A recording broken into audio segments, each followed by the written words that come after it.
Welcome back to a YouTube and Rumble edition of the Dylan Hilder Show, where I react to the reviews of a movie that I just saw. First time I actually stepped foot in a movie theater since Batman vs. Superman: The Dawn of Justice came out. So I'll let you do the years on that. And before then, it was Star Wars Episode 3. I don't go to the movie theaters that often, but when I do, it's for something that I really enjoy or very curious in. Now, this movie was actually brought to my attention by TikTok, Instagram influencer, and entrepreneur Brenna Brown. She doesn't really talk too much about movies, but when she does, they're usually good. And that was the main driving force of why I decided, okay, let's go to the movie theaters and watch. And I wasn't disappointed. Great movie. I enjoyed it. The message in it was, it's something that needs to be heard around the world. The child sex trafficking trade. It is a bigger deal than what anybody realizes. I think they said that it's the second largest international trade, legal trade in the world. And it's soon going to overtake drugs if it's not curbed. But anyway, the reaction from Hollywood and movie critics are what I expected, but I feared would be wrong. So, a couple of those from the Rotten Tomatoes. Now, the Rotten Tomatoes score, it speaks for itself. The Rotten Tomatoes score was a perfect 100% in the audience rating. The audience rating is what I look at more than anything else when it comes to the tomato meter, whatever the hell they're calling it. Because the audience score is what the people actually think. It is a more accurate reading of how good the movie is. These critics are paid off to say that, oh, this movie is good. This movie is great.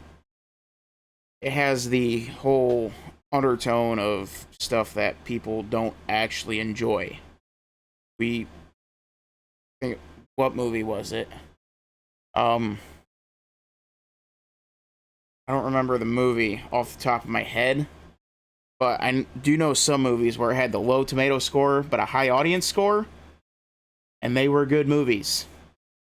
Usually movies that have the undertones of conservative values and more like Run, Hide, Fight, a movie that the Daily Wire put out, Shut In, and the one that Gina Carano did. The name of the movie escapes my mind, but it's all on Daily Wire Plus. But they had the low tomato scores and then the real high audience score. And the last movie that Brenna suggested was Nefarious, written by Steve Deese, who I enjoy him, whether he's talking, whether it's the movie that he made with Nefarious, his political show, or his Michigan podcast, or the Bigger Ten. A lot of his stuff I truly enjoy, and would highly recommend all of his stuff as well. But some of the critics that came out and wrote reviews pretty bad reviews about this movie. You know it's a good movie when the bad reviews don't even make sense. They're not even accurate. These critics come in with a predetermined way of how they're going to write this article about this movie. And even if it's the greatest movie in the world, if they already came in with a preconceived notion that this movie is going to be bad, they will write it out to be bad, especially if it goes against the Hollywood culture, the toxic, poisonous culture that we have seen ruin so many lives over and over again. Now, some of these reviews from Tara McNamara of Common Sense Media. While cinematography and acting are all solid, the way the trafficked children are depicted is made to exploit our emotions. And the end critics explain why. To continue the Operation Underground Railroad, our mission. Yes, that's what movies are supposed to do, especially this kind of film that is meant to bring awareness of trafficked children. That is the point of this movie. It is supposed to grab your emotions. That's what all content, whether it's trying to raise awareness about something like this, or you're just making a funny video, comedy video, or movies, TV shows, series, anything. It is supposed to play on your emotions, create that emotional connection. And the fact that a movie critic who is supposedly really smart or supposed to be really good at this should know that the whole point of creating any sort of content, whether it is, like I said, movies, TV shows, YouTube videos, Twitch streams, whatever, it is meant to invoke an emotion. But yet it's bad because whatever. Well, I don't know why. I don't know why it's bad. But anyway. So this next review, it made so little sense to me that I went to go look at the full review to see what this person was trying, what was the point. And this is the headline that I got. The Rolling Stones, of course, the Rolling Stone, with absolutely no morals or credibility. At least they shouldn't, if you have been paying any sort of attention to anything that they report. It is usually false, full of crap. Sound of Freedom is a superhero movie for dads with brainworm. The QAnon tingled thriller about child trafficking is designed to appeal to the conscience of a conspiracy-addled boomer. What? What conspiracy are you adding to, Miles? Miles Lee, and the Rotten Tomato is to know thousands of adults will absorb Sound of Freedom, this vigilante fever dream, and come away thinking themselves better informed on a hidden civilizational crisis. Well, it's profoundly depressing. Worse still, they'll want to spread the word. What is so... Someone explain to me. Why is it bad that this film is meant to bring awareness to trafficked children? Somebody, please explain to me. What's the conspiracy here? What is the thing that is false I'm going to need an explanation because you're kind of painting this in a real bad spot here. You're painting yourself in a real bad spot here.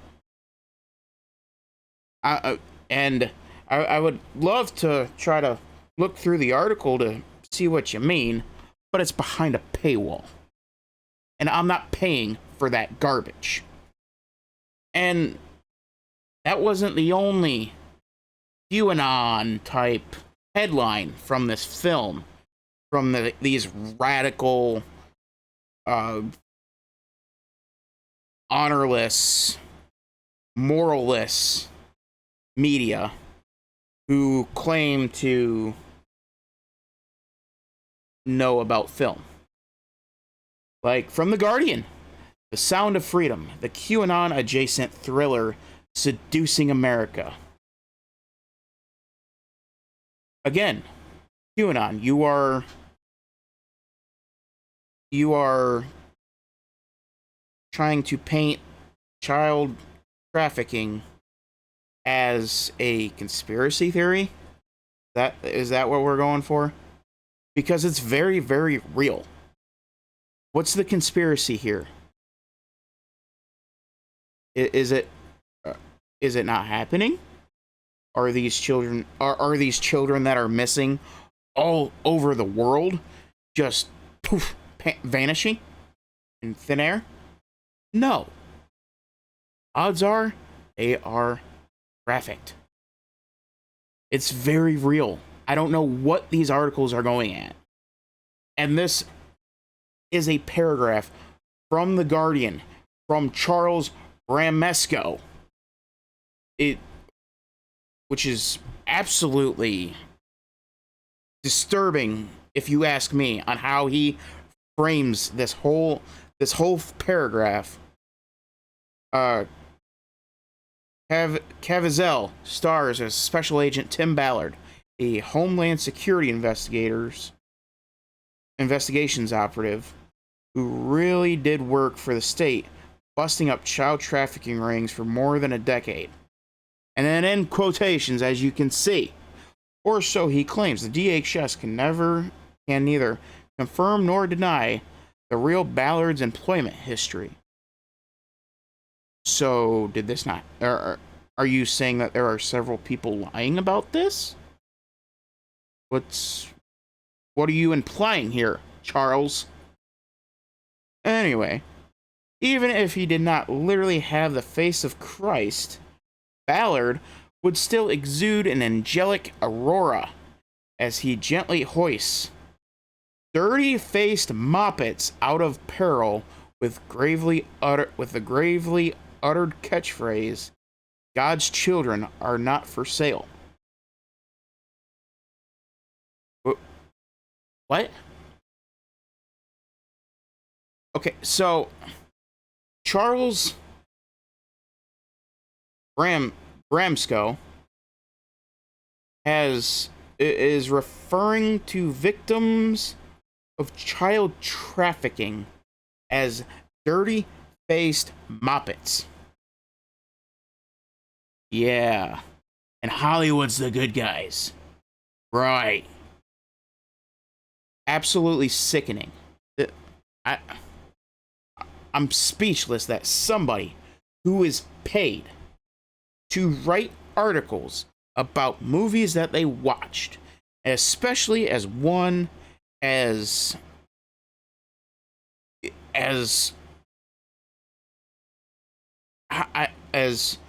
uncomfortable and as serious as this is. And yes, this movie, it does give you many points of uncomfortableness, if that's even a word. But that's what it's supposed to do.